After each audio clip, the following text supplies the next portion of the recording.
ಮಾಡಿ. ನಿಮ್ಮ ಮನೆ ಹೊರಗೆ ಅಲಾರಾಂ ಶಬ್ದ ಕೇಳಿಸುತ್ತೆ.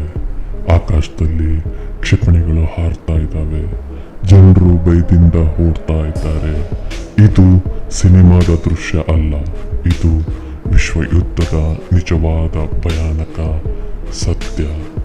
ವಿಶ್ವ ಯುದ್ಧ ಅಂದ್ರೆ ಏನು, ಯಾಕೆ ನಡೀತು, ಮತ್ತೆ 3ನೇ ವಿಶ್ವ ಯುದ್ಧ ನಡೀಬಹುದೇ? ಇವತ್ತು ನಾವು ಈ ವಿಷಯವನ್ನ ಸಂಪೂರ್ಣವಾಗಿ ತಿಳಿಯೋಣ. ವಿಶ್ವ ಯುದ್ಧ ಅಂದ್ರೆ ಅನೇಕ ದೇಶಗಳು ಸೇರಿ ಮಾಡುವ ದೊಡ್ಡ ಮಟ್ಟದ ಯುದ್ಧ. ಇದು ಸಾಮಾನ್ಯ ಯುದ್ಧ ಅಲ್ಲ, ಖಂಡಾಂತರ ಮಟ್ಟದಲ್ಲಿ ನಡೆಯುತ್ತೆ. ಕೋಟ್ಯಾಂತರ ಜನರು ಒಳಗೊಂಡಿರ್ತಾರೆ. ವಿಶ್ವದ ಆರ್ಥಿಕತೆ ಮತ್ತು ರಾಜಕೀಯ ಬದಲಾಗುತ್ತೆ. ಇತಿಹಾಸದಲ್ಲಿ 2 ಪ್ರಮುಖ ವಿಶ್ವ ಯುದ್ಧಗಳು ನಡೆದಿವೆ. ಮೊದಲನೇ ವಿಶ್ವ ಯುದ್ಧ 1914ರಿಂದ 1918ರವರೆಗೆ ನಡೆದಿದೆ. ಎರಡನೇ ವಿಶ್ವ ಯುದ್ಧ 1939ರಿಂದ 1945ರವರೆಗೆ ನಡೆದಿದೆ. ಮೊದಲ ವಿಶ್ವ ಯುದ್ಧ, ಈ ಯುದ್ಧ ಶುರುವಾಗಿದ್ದು ಏನಕ್ಕಂದ್ರೆ ಒಂದು ಘಟನೆಯಿಂದ. ಆಸ್ಟ್ರಿಯಾ ಹಂಗೇರಿ ದೇಶದ ರಾಜಕುಮಾರನ ಹತ್ಯೆಯಿಂದ ಯುದ್ಧ ಪ್ರಾರಂಭ ಆಗುತ್ತೆ. ನಂತರ ಹಲವಾರು ದೇಶಗಳು ಸೇರ್ಕೊಂಡು Germany, Russia, France, Britain, Europe ಸಂಪೂರ್ಣ ಯುದ್ಧ ಭೂಮಿಯಾಗಿತ್ತು. ಈ ಯುದ್ಧದಲ್ಲಿ ಬಳಸಿದ ಅಪಾಯಕರ ಸಾಧನಗಳಂದ್ರೆ ಗನ್ನು, ವಿಷವಾಯು, ಗುಂಡಿಗಳಲ್ಲಿ ಯುದ್ಧ. ಫಲಿತಾಂಶ ಮಾತ್ರ ಸುಮಾರು 1 ಕೋಟಿ ಜನರು ಸಾವನ್ನಪ್ಪಿದ್ರು. ಜರ್ಮನಿ ಇದರಲ್ಲಿ ಸೋತು ಹೋಗಿತ್ತು. ಇದರಲ್ಲಿ ಒಂದು ಒಪ್ಪಂದ ಮಾಡಲಾಗಿತ್ತು, ಅದೇ ವರ್ಸೈಲ್ಸ್ ಒಪ್ಪಂದ. ಇನ್ನು 2ನೇ ವಿಶ್ವ ಯುದ್ಧ, ಈ ಯುದ್ಧಕ್ಕೆ ಮುಖ್ಯ ಕಾರಣ ಅಂದ್ರೆ ಅಡಾಲ್ಫ್ ಹಿಟ್ಲರ್. ಜರ್ಮನಿ ಮತ್ತೆ ಶಕ್ತಿಶಾಲಿಯಾಗಬೇಕು ಎಂಬ ಉದ್ದೇಶದಿಂದ ಹಿಟ್ಲರ್ ಯುದ್ಧ ಶುರು ಮಾಡ್ತಾನೆ. ಪೋಲೆಂಡ್ ಮೇಲೆ ದಾಳಿ, ಯುದ್ಧ ಪ್ರಾರಂಭ ಆಗುತ್ತೆ.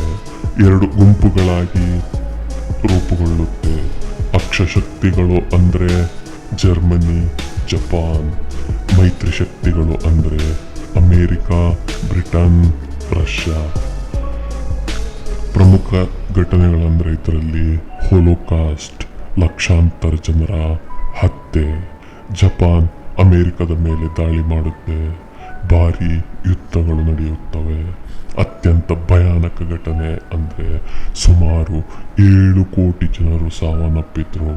ಅಣುಬಾಂಬ್ ಅಪಾಯ ವಿಶ್ವಕ್ಕೆ ತಿಳಿಯಿತು. ವಿಶ್ವಸಂಸ್ಥೆ ಸ್ಥಾಪಿಸಲಾಯಿತು. ಇನ್ನು 3ನೇ ವಿಶ್ವ ಯುದ್ಧ ಸಂಭವಿಸಬಹುದೇ? ಇವತ್ತಿನ ದೊಡ್ಡ ಪ್ರಶ್ನೆ ಇದು. ರಷ್ಯಾ ಮತ್ತೆ ಉಕ್ರೇನ್ ನಡುವೆ ಯುದ್ಧ ನಡೀತಾ ಇದೆ. ಚೀನಾ ಮತ್ತೆ ತೈವಾನ್ ನಡುವಿನ ಉದ್ವಿಗ್ನತೆ ಹೆಚ್ಚಾಗಿದೆ. ಮಧ್ಯಪ್ರಾಚ್ಯದ ಸಂಘರ್ಷಗಳು. ಇದರಿಂದ ಅಪಾಯ ಏನಾಗಬಹುದು? ಅಣುಬಾಂಬ್ ಮತ್ತೆ ಸಿಡಿಬಹುದು. ಸೈಬರ್ ಯುದ್ಧಗಳಾಗಬಹುದು. ಕೃತಕ ಬುದ್ಧಿ ಮತ್ತೆ ಆಧಾರಿತ ಶಸ್ತ್ರಾಸ್ತ್ರಗಳು ಬರಬಹುದು. ಒಂದು ತಪ್ಪು ನಿರ್ಧಾರವೇ ಸಂಪೂರ್ಣ ಭೂಮಿಯನ್ನ ನಾಶ ಮಾಡಬಹುದು. ವಿಶ್ವ ಯುದ್ಧಗಳಿಂದ ನಮಗೆ ತಿಳಿದದ್ದು ಒಂದೇ, ಯುದ್ಧ ಸಮಸ್ಯೆಗೆ ಪರಿಹಾರವಲ್ಲ. ನಾಯಕರ ನಿರ್ಧಾರ ಜನರ ಬದುಕನ್ನು ಬದಲಿಸುತ್ತೆ. ಶಾಂತಿ ಅತ್ಯಂತ ಮುಖ್ಯ. ಆದ್ದರಿಂದ ವಿಶ್ವಸಂಸ್ಥೆ ಸ್ಥಾಪಿಸಲಾಯಿತು, ವಿಶ್ವದಲ್ಲಿ ಶಾಂತಿ ಕಾಯ್ದುಕೊಳ್ಳಲು. ಇತಿಹಾಸ ಮತ್ತೆ ಪುನರಾವರ್ತನೆ ಆಗ್ಬಹುದು, ಆದರೆ ನಮ್ಮ ನಿರ್ಧಾರಗಳು ಅದನ್ನ ತಡಿಬಹುದು. 3ನೇ ವಿಶ್ವ ಯುದ್ಧ ನಡೀತದೆಯೇ ಅಥವಾ ಮಾನವ ಕುಲ ಪಾಠ ಕಲಿಯುತ್ತಾ? ನಿಮ್ಮ ಅಭಿಪ್ರಾಯವನ್ನ ಕಮೆಂಟ್ನಲ್ಲಿ ತಿಳಿಸಿ. ವಿಡಿಯೋ ಇಷ್ಟವಾದರೆ ಲೈಕ್ ಮಾಡಿ, ಹಂಚಿಕೊಳ್ಳಿ.